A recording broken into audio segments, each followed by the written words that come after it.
he was alive, and there was still plenty of fight left in him, and he would win this war no matter what it took.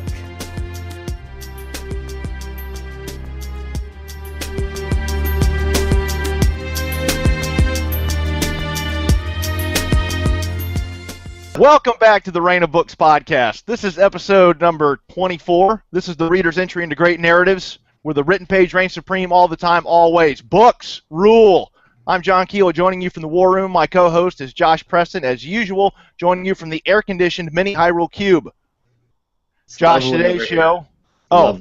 Sorry. Today's show is brought to you by the rest of the military cliches. Everybody gets a salute. Enlisted, officers, warrant officers, civilians, salute, salute, salute. Josh, good morning. Salute. Listeners, good morning. Salute. Hey, you better return that salute. Good morning, gas station attendant. Salute. Let's take them out. Evasive maneuvers. No, lieutenant level, not those evasive maneuvers. Sir, this is lieutenant level. You were very unspecific, sir.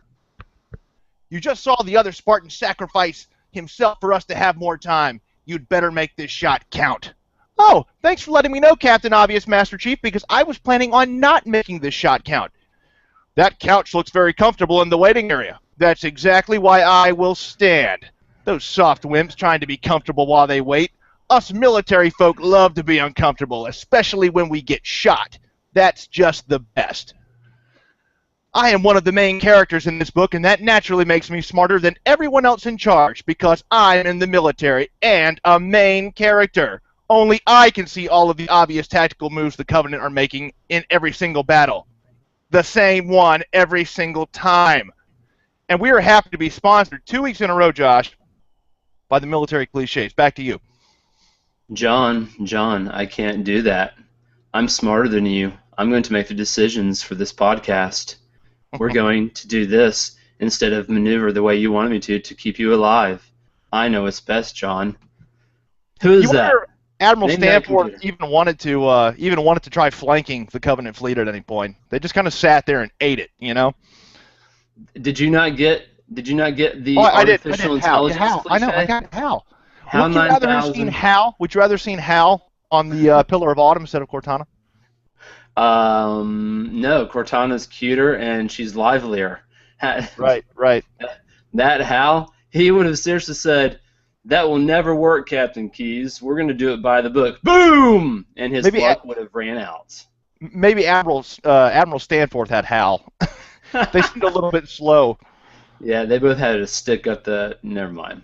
Okay, before we get to the end of Halo: The Fall of Reach, Book 1 of the Halo novelizations of the video game, which is about what they amounted to, we're going to do news from the book and publishing industry. So these are your top news headlines. 60 seconds of awesomeness, what's going on in book publishing. So from Forbes magazine, there's an article, Why Amazon Terrifies Publishers. It's a look at royalty statements, and I found this pretty fascinating because I don't know what writers make, so tell me, please. But they make traditionally 15% royalty, and there's all the cost associated with actual print books.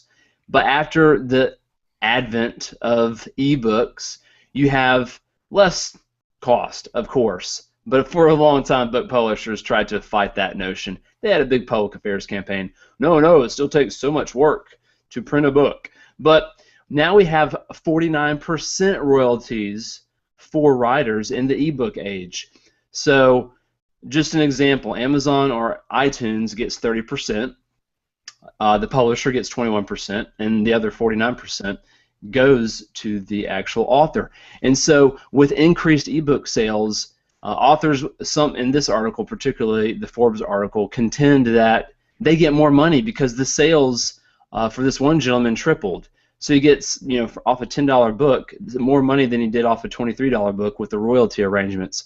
So that was a really interesting story from Forbes.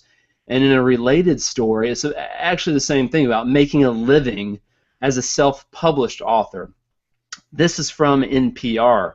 And self-published publishing used to have a stigma attached to it. But basically it gives these anecdotes about people from Amazon who just basically print their books self-publishing. They don't go through the big five, and they make more money in one day than they do off in advance in a guaranteed publishing deal with a traditional book publisher. That is an example, again. That might be an outlier versus the norm, but the whole thing is the stigma's dropped, and again, these royalty arrangements are benefiting new authors. So, interesting news there. Hey, you know, that's great to hear. I kept wondering when that tide was going to turn, because once you open up the self-publishing, eventually that was going to change. That's great to hear it's already happening. Josh, our next story is from Slate.com and why we should be against young adult fiction. They say young adult fiction is escapism at best. That's not the kind of stuff adults should be reading, and frankly, I don't think they want young adults to read it either. But the bottom line here is that in the young adult fiction books, and we've experienced this a little bit ourselves with one of our books, is the things that happen in the book end up to be a little unrealistic and more in the lines of what the teenager would want to hear, an ending the teenager would want to see, and you give up a lot of the experience that you have as an adult. None of that is applied to these young adult stories because they're geared towards young adults. And so they're saying that we ought to be ashamed to read young adult fiction. And just because of that, I'm going to go out and read some.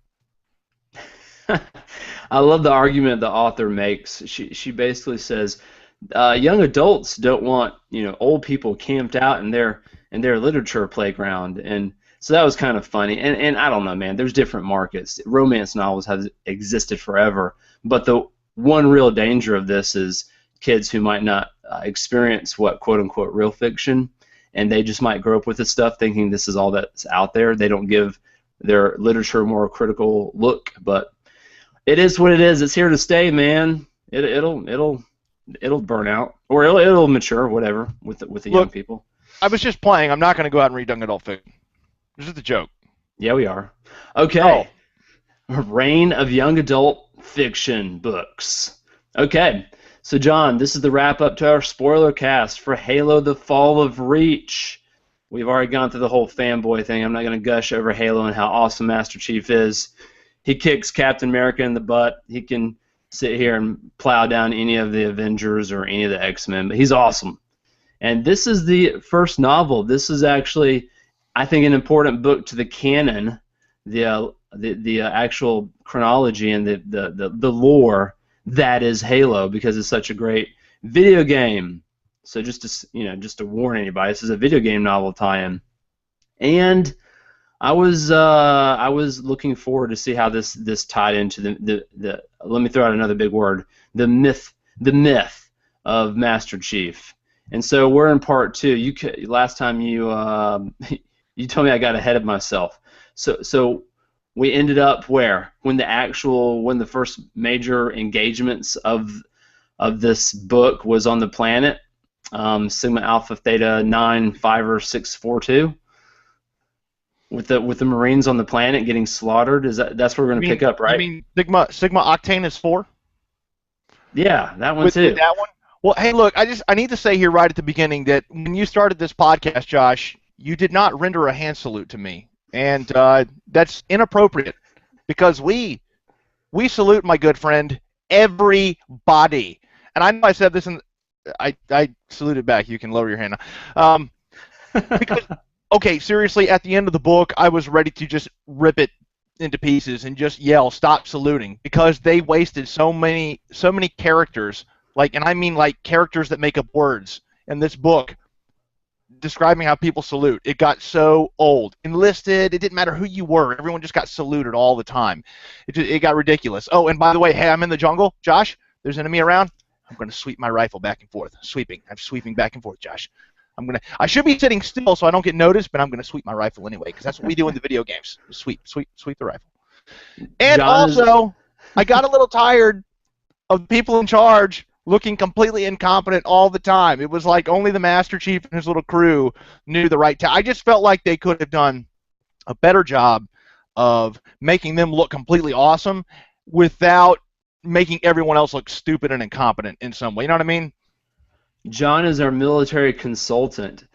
Whereas you picked up on all of that, I was, as maybe if you listened to the first podcast or watched it, I was a little disappointed in Master Chief being the side character, and I was like, huh, what? Where are we at in the book? oh yeah, let's just get to the good part. So I missed the rifle sweeping and all that stuff. But thank you for being the military consultant. I will say that everybody in this book had better scenes than Master Chief. And I'm not exaggerating. I gave them up till the very end with the climax to make Master Chief come out on top and be the hero. Whereas he actually just the whole time was on the sidelines and said, "Hey guys, can I help?" So I was loving the action, but like I said, near the end I was just like, let's just finish this. Let's finish the story because they obviously want to focus on all the ensemble cast. Well, Master you did Chief, enjoy it, right? I enjoyed it. I did enjoy it. I gave it a 2.5 out of 5 stars, slap dab in the middle. So wow. That's not a rousing endorsement. I know, and I will attempt to tell you what all the flaws were and all the good stuff. So let's get into the good stuff. Did you not, when we did Sigma Alpha Theta 459 or whatever planet they're on? Don't forget the Octanus. Sigma Octanus 4. They're on the planet. But here's my first problem. All the military engagements like bled into each other or happened back to back to back to back. This is such a simple narrative. My brain should have been able to keep track of this simple, the simple timeline. But I'm like, whoa, wait a minute. You just blew up 3 ships. Oh, there's 3 more. Oh, 20 more. Oh, just keep going. Get closer to the planet. In 20 minutes, you'll run into more ships. And then they switch to the Marines on the ground. And I'm just kind of like, oh, crap. Which space battle number are we in? So, one problem. But the Marines on the ground, again... Josh, the author had a page count he had to reach, and when he got done with one battle, he said, "Ah, man, that really needed to take up like 5 more pages. Let's bring some more ships in. More ships, all right?" Exactly. Exactly. So lots of mad love to Master Chief, but I got to be honest, okay? So the Marines on the planet were good. Let's get to the Marines. Did you not think that was a pretty high-octane chase? They're in the Warthog, the Jeep of the 30th century. That's pretty awesome. They can go over all terrain, but you had these Marines. One was obviously with the military cliches. Come on, this is a big military cliche. You had the driver driving crazy. You had the one guy who was frozen and couldn't react. He was shell-shocked. Yeah. The other one was injured and about to die, and the other one was the only one shooting. So it's like that was a big ball of military cliche. But it was awesome. Excuse me for the coughing, by the way. But yeah, that was like just one big warthog of military cliches all put together. Did you not love it? It is fun. Oh, I did love it. The action and you said it. That action scene was really cool. I mean, it was intense. It's good. And for the listener, I will explain why. But really, the 50mm chain gun on the back, the 2 flying Banshee alien craft, we're about to snuff them out of existence. The Marines do get literally mopped up on this planet. And so you feel that, again, that helplessness of the United Nations Space Command, UNSC, that's the short version. You feel, the writer does one thing right, that it's a desperate situation. He doesn't let anybody get out easy. So I did like that about the book. It's like, okay, we have a real formidable foe, the FFs, formidable foes. And the thing is the one guy who's injured in the back of the Warthog, he actually launches 2 what are they? They're grenade rockets or grenade launchers, but they have a cooler name than that. So I liked how they got away from the aircraft and thought they were home free, and when they made it back to their base, guess what? Everybody's dead. They turn out to be the lucky ones. They were on that recon mission. And then, after all this awesomeness, Master Chief flies down in the Pelican dropship. That's a cool name. I do remember. And in the Pelican dropship, you got red, blue, and orange, pink team, whatever. But all those guys with all the normal names come out. And I'm like, yay, Master Chief. That's right, Sam and Kelly, Jimmy. Yeah, Jimmy Jr.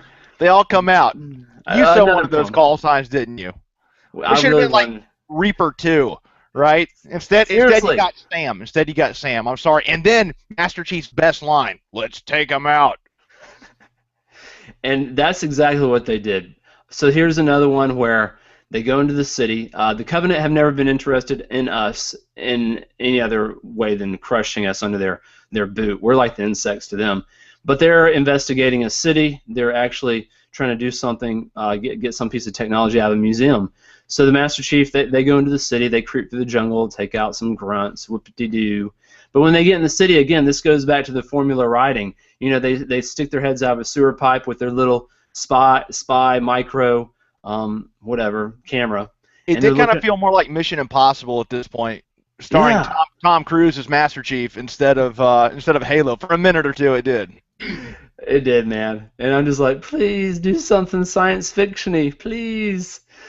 And they get to the museum, and that was pretty cool in the museum part. They find out, and this is a nice bit of whatever writing mechanism. Master Chief finds out what they're doing on the ground. Keyes, Captain type, finds out what they're doing up in outer space with this museum. It's two giant brutes. Now, I was a little confused if it was brutes or elites. You know, that's important to know your aliens, seriously. So I think they encountered brutes, these 2-ton, you know, all shielded aliens that are examining an alien artifact, sending a radio transmission up to a stealth Covenant ship. The whole point is Master Chief and his boys attack these things. Johnny, or James gets his arm fried off with a plasma blast. I'm like, holy cow. They shoot the floor out from under these guys, and that was awesome. It's the only way to, and that was like obvious. Come on, shoot the floor around them, and they fell. But that's so classic video game only. I mean, shoot the floor out from under them. I guess it's just that, you know, I'll shoot in a ring and they'll fall, right? I don't know. Has anyone really tried that? Mythbusters, we need you. Well, the myth busting worked, and you know what was more convenient than that working? They dropped a statue on top of them. They said, "Ooh, statue." I didn't mind that. It was right next to the hole, though. Come on. How convenient was that? Plunder! Master Chief, superior intellect. Superior indeed. So that scene showed us, you know, that advanced the plot, whatever, however. The radio transmission was some vague alien star maps, we find out later. Oops. Encoded in a rock. But that was interesting. We should pay attention to that because they had found some kind of, it was tiny, right? It was like a little fossil of some sort on that planet.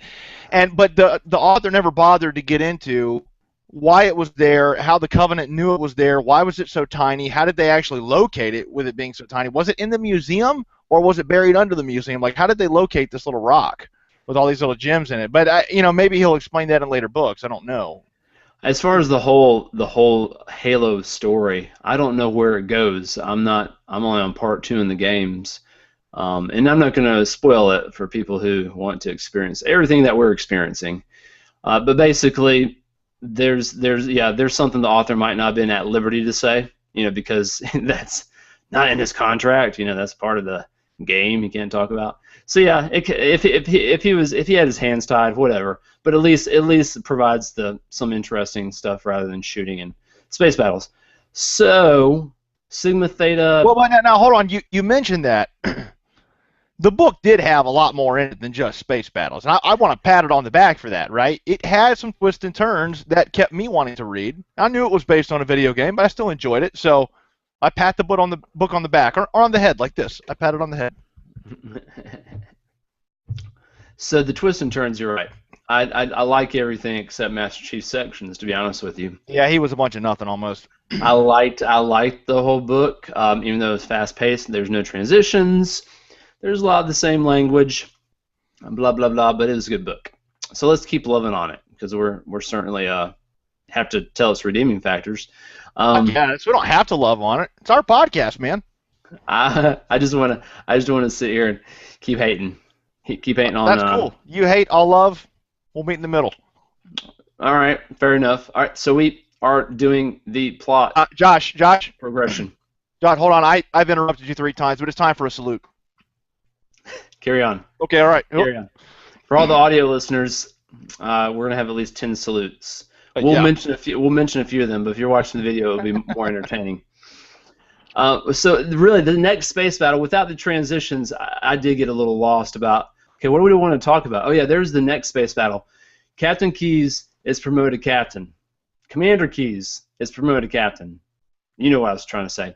Now, listening outpost gets a transmission. Huge enemy fleet coming in space. Whoop-de-doo. Okay, there's a good transition. We know they're coming this time. They land on Sigma Alpha Theta 45, and and we have the entire human fleet ready this time. And this thing, the admiral has a good plan. I actually kind of like this. We get the repairs on our ship because Captain Keyes, it's our crew, and we go to the battle. But are we there yet? Well, kind of, because Keyes single-handedly fought off a few of these ships on his own in the first battle. He calls the Admiralty. They send in more ships to help, along with this big cradle thing, right? And then the Covenant come back, and it wasn't until we might have gotten ahead of ourselves, because I don't think it was until the second, like the big battle, when Keyes figured out that they were on the planet trying to do something else. That's when he noticed the dropship, doesn't it? No. See, that was the planet Reach. See, all these planets are interchangeable. No. Sigma Octanus 4. That's when they were in the museum on the planet. Did you jump ahead of that one? No, there was a massive battle right there. Yeah, he fought off 4 of these cruisers, and then he called ahead to the fleet, and they sent in more ships, and that's when the Covenant sent a larger force in, and the Admiral was using the cradle to shield the ships from the plasma burst, and then Keyes split off because his ship was damaged, and that's when he saw the Covenant drop ship sending troopers down to I can't remember the name of the city, but that's when we saw Master Chief go down. We got a little bit ahead of ourselves, but actually it does go to comment on how the lines were getting crisscrossed a lot. There wasn't. It was clear, but when you look back on it, it is kind of a jump. The same battle. This is the same battle. No, Keyes saw or figured out there was a stealth Covenant ship that was intercepting the transmission waves of the ancient artifact Humbo Jumbo. So the battle goes badly. The Covenant break off once they think they have what they need, whatever. But that battle is for that specific purpose. So now everybody's afraid that the Covenant are doing something different. They don't know what. So Chief and Keyes, this is when they meet up. It's been like 30 years. Keyes knew him as a kid. Chief is like, I've never met you. I know about your awesome combat maneuvers. But they meet up again, and there's some interesting stuff going on between them. So you like it. You like it when they meet up. We actually cut to Dr. Halsey. She's the one who created the Spartan program, and we meet Cortana, or Cortana comes in. She's the artificial intelligence, Hal's much better looking and cooler half. And so Cortana is supposedly going to be able, because they approved the final part of the Spartan program, because Master Chief, I don't know, he proved himself. He has to prove himself over and over again for these spooks or the military intelligence agencies to give him another chance. Let him advance in the program and let Dr. Halsey have more funding. It's all that political maneuvering, like in the real world. We'll fund you if your program proves itself. So now Cortana can actually go inside Master Chief's head. There's a larger exposition there, because Dr. Halsey says, yeah, we've been approved on the final part of the Majorner program. That's the name of the Spartan program, whatever. And you can go inside Master Chief's head. And I like this part. You said you were annoyed, I think, how he had to keep proving himself. But I like the fact that because they put the armor on him, and he's got to go through the obstacle course all over again. But the only redeeming part of this part is that they had this colonel who you found out later was also trying to run a special weapons or a black ops program, and he was in direct competition with the Spartans for funding. And I love to see this kind of political infighting, especially when it comes to funding and things come in, because that is going on so much in the United States government right now, fighting for funding. And so he uses excessive force on Master Chief's armor, trying to kill Master Chief, and thus killing the whole program, and I liked that part. But otherwise, I was extremely irritated that I said, we've already seen Master Chief run obstacle courses and prove himself to be a Spartan. Why am I seeing this again? And it was like the whole thing about the Spartan program was on the line if this didn't go down perfectly. But he's already done so much for them. Why would they eliminate this program? It's ridiculous. No, you hit it on the head. They made it pretty clear that this colonel was going to sit here and try to kill Master Chief. I'm like, holy cow. Obviously he doesn't know the background of the Spartan program, but we've had decisive ground victories because of the Spartans, and so they're proven. You have this new technology which has Cortana in his head, and I love the description. This is, again, this is fanboy service, you know. It's the first time that they're melding, and Cortana goes into a suit. It's a cool sensation on his brain, and it becomes fluid. He actually, after the course, you know, there's another, you know, the simplistic formula writing is like, he's like, Cortana's awesome. Dr. Halsey's giving me another chance. She's giving me a chance to win this war. Something cheesy like that. So yes, exactly. That should have been in the sponsorship. It's just such a huge fanboy service, but I loved it because I like these two characters. I'm like, finally, something interesting is going on with Master Chief. He gets a girlfriend in his head or something. So, but I did like that obstacle course. It's worth noting in that one scene where he had to prove himself. So, you know, the program would keep being funded. He had to deflect an Apache missile or whatever their equivalent of Apache missile, yeah. This thing was going to blow him into a crater, and he said, Cortana, I need you to calculate the trajectory and move me half a second and deflect the missile off my armor before it explodes and detonates on me. I'm like, this is so outrageously improbable. It's so fun, you know? Yeah, absolutely. Absolutely. It was that was very fun to read. It was. I was laughing all the way through. I sat there and said, ooh, is he going to do it? So that broke up the book. So now I know, oh yeah, there is another battle ahead. Oh yeah. Hold on. Before you jump to another battle, though, I want to go back for a second and just say that I enjoyed... There's nothing back there. Except cliches. I enjoyed the scene where they had to be debriefed after the battle at Sigma Octanus 4, and when Master Chief went in before that board in that very dark and mysterious room, what I'm trying to point out is that they were very suspicious even of him. I mean, when they look at this great war, it's Master Chief, and they look at him and they say, if you lie to us, you get a court-martial. You know, it was just very... It was very cliche-ish. No. It wasn't. They didn't take into account his excellent service record. They didn't care. They didn't care about him. They cared about getting their information. That was a little refreshing to me in a book that's full of cliches that I did enjoy reading. I agree with you. I actually saw that these people were in their dark, you know, cloak and dagger kind of arena are trying to preserve the human race.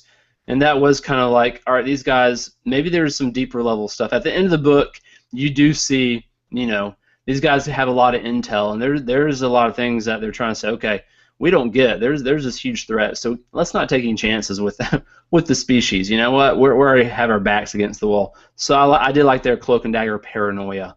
So you're right about that. But there's another battle. On to the next battle. Yeah. We have to do the battle. But did you like how the author recycled descriptions over and over and over? That's what I told you. Yeah, the space battle descriptions, red plasma laser. I stole that. I might have plagiarized from my co-host Josh. Shiny. The missile bounced off the silver shield, and the red laser sliced through them like butter. I'm like, wow, it doesn't get old though. That was awesome. Come on, get the Covenant. All right. It was still awesome. Let's act our age here. Reach. Let's actually set the table real quick. Let's set the table, Johnny. Reach is the military headquarters. This is the naval shipyard. This is like the heart of our awesome military-industrial complex. It is impenetrable. We have Mac guns, not like the Big Mac. Well, they could be called the Big Macs. 13 to 15 orbital stations with big butt guns. That's what I was trying to say. So this place is awesome. I'm like, Mac guns. We're talking the big ones that are powered. I'm about to geek out here. They're powered by this huge reactor in the core of the planet. So they're better than those little wimpy ship Mac guns. And I'm like, woo, this is gonna be cool. So yeah, Reach is pretty impenetrable. So I don't know why they named the book The Fall of Reach. I don't know. Okay. You need me to tell you why they named it The Fall of Reach? Don't. Okay, I would like to say, even though I knew Reach was going to fall from the very first page, I really wasn't excited about hearing it fall or reading about it fall in the book.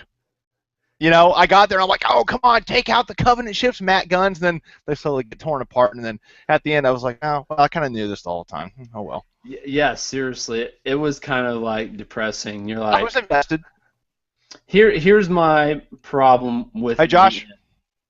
I need a salute, please. Oh, okay, carry on. I'm on a timer, thanks. All right.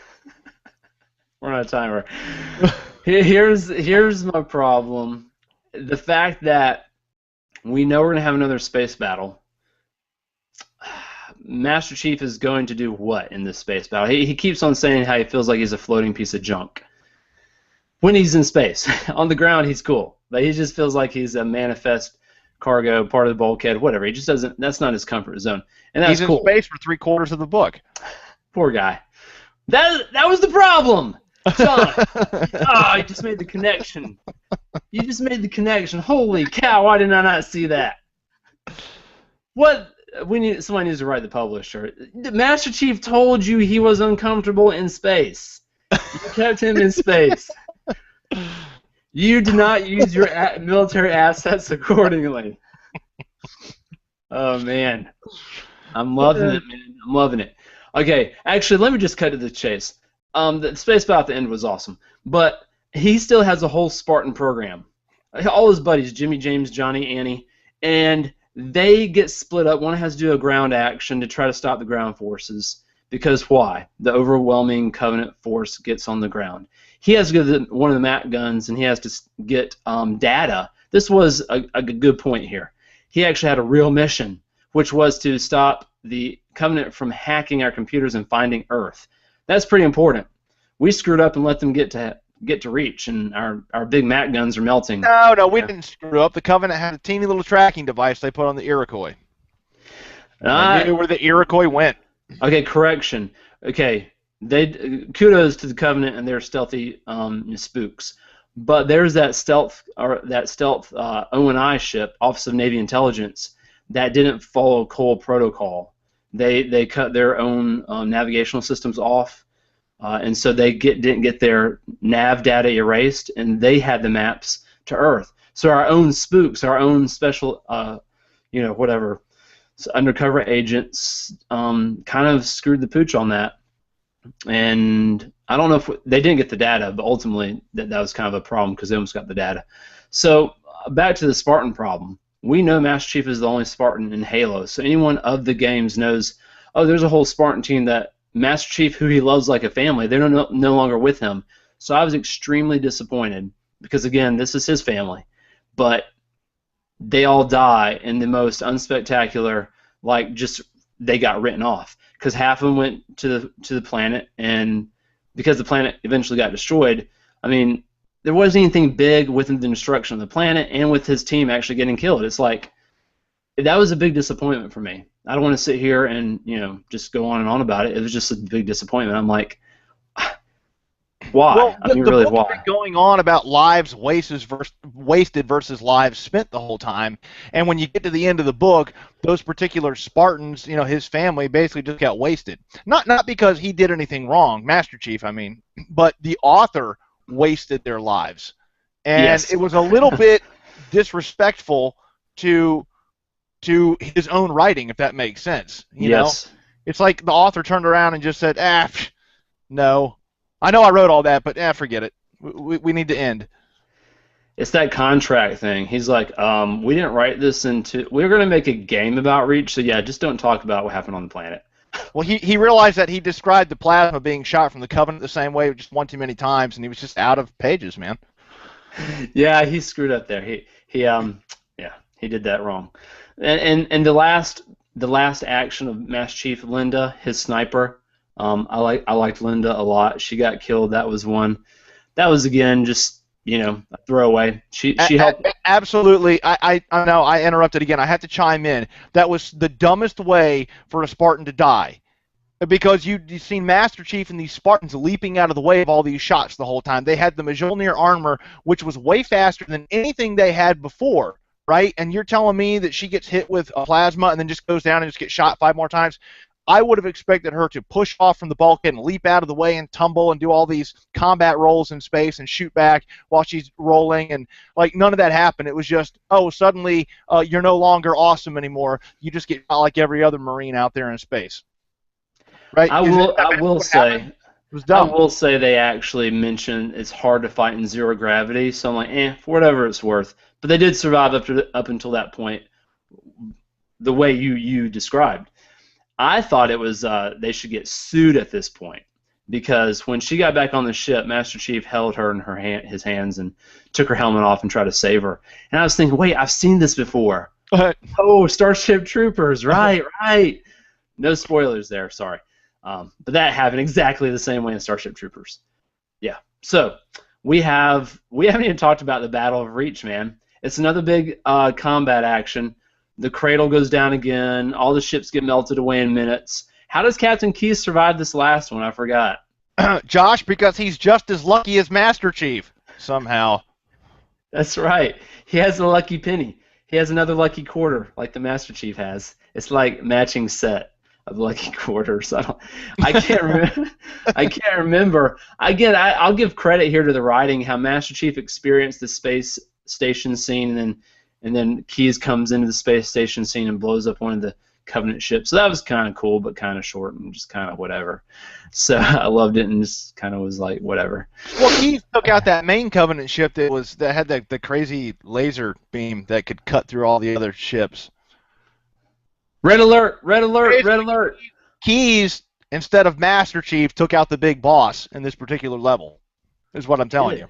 He did. So let me do a red alert, which you didn't run for cover when I red alerted you. But I think there is a big continuity error. Here's where I have real problems with this book. They wrapped it up. The whole book's uneven. If this book has a legacy, John, it is so incredibly uneven in every respect of the word. The writing, the transitions, the story, the highs and lows of the story. It was just such a roller coaster ride. I'm like, I love it, I hate it. I love it, I hate it. And it's just like crazy. But the continuity error was that in Halo Reach, the video game, Noble 6 is a Spartan team, independent of the Chief Spartan teams. They've got to be. And there's absolutely no connection made between the two. So there's some issues there. Some issues with Cortana being discovered on the planet rather than being with Master Chief this whole time. And the Pillar of Autumn is actually on the planet. And I'm telling part of the game, I apologize, but there's just such glaring continuity issues from the book to the game. Microsoft maybe didn't care about the novels or the fan base who read the novels. When they made the Halo Reach years later after this novel was written, they decided a different direction to go in, and I respect that. But still, is like the continuity for people who experience both is just way off, and I was way annoyed. So, and that may be why I actually enjoyed reading the book. Now, I'm in no way trying to tell any listener that this is on the same level as something like Hyperion. It is absolutely not. Okay, this was fun for me to read. A lot of it was mindless action. There were some good twists and turns that kept me going, but I only played the first Halo game that came out. I haven't played any of the others. So to me, I'm not seeing any continuity issues. And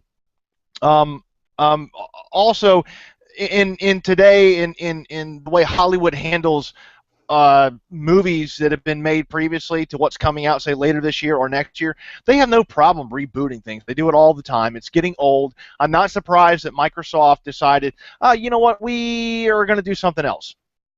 Other than what this, we hired this author to write this book. He's written like 10 of them now, and we're still going to do something else. It doesn't surprise me. Hollywood and all these executives that handle these, they don't have any compunctions about just doing whatever they want and not following the history that's already been established. So I'm not surprised. It doesn't offend me. I think it's just kind of dumb, though. There are a lot of Halo books. But for what this book is, I enjoyed the read. I enjoyed laughing at the cliches, and I enjoyed the alien blood splattering action, and Captain Keyes being the main character instead of Master Chief. And, it was a fun read. You know what? Let's rename the book. Since it was so fun, I got my new title for the book. What's my title? This book really should have been called Halo, Captain Keyes, and Cortana kick ass. That should be in the name of the book. Sure. Master Chief is the Hobbit. He doesn't really do anything. He just comes along for the journey. Yeah. Mine would be something like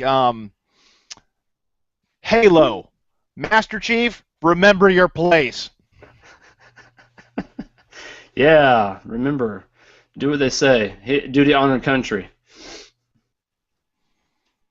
Oh yeah, salute. Sorry, gotcha. So we end up with the battle we really didn't talk about because that was it. Space battle, space station, go to planet. Planet Well, lost. if Reach hadn't fallen, they probably wouldn't have figured out where the Halo was, though, because they do find the Halo. That was only because of the ancient artifact that Cortana deciphered. Yeah, and I'm not sure where she got that data. Oh well. But didn't that come from the ship that Master Chief went to? Oh no, they didn't retrieve any data from that ship. So basically, Reach did not have to fall in order for them to find the Halo.